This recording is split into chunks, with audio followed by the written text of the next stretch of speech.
Hola, me llamo Jesús Martín y soy experto en diseño multimodal y en interfaces conversacionales. Hola Jesús.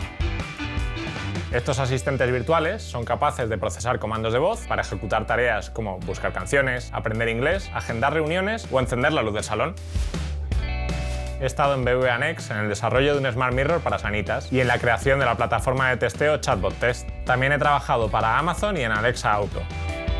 Las palabras son poderosas, son capaces de ordenar, ayudar y emocionar. Y las conversaciones que tejen tienen sus propias reglas y objetivos. Hoy en día, el desarrollo tecnológico ha entendido la importancia de ello y nos permite entender e interpretar lo que quiere una persona a partir de su voz. Este avance humaniza la relación con los dispositivos y posibilita encontrar respuestas rápidas y sencillas. Oye, ¿en qué año salió el disco más vendido de la historia? Crear un asistente de voz está a nuestro alcance. Para ello, debemos entender las posibilidades de la tecnología para diseñar un producto que realmente aporte soluciones. En este curso de doméstica aprenderás a crear tu primera interfaz conversacional desde la concepción del producto hasta la realización de un prototipo para testear tu diseño.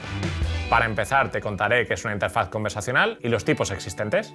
Después revisaremos algunos casos, armaremos la estructura conversacional y definiremos el proyecto en el que trabajaremos.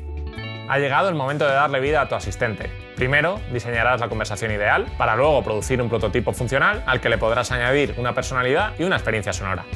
Te adelantarás a diferentes escenarios y desviaciones y realizarás diferentes pruebas para llegar a un resultado optimizado.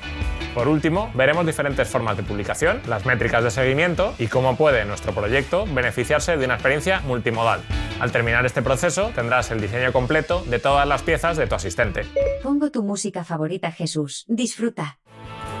Para seguir este proceso, solo necesitas una cuenta gratuita en VoiceFlow. Usa tu voz para generar interacciones intuitivas con tus dispositivos favoritos.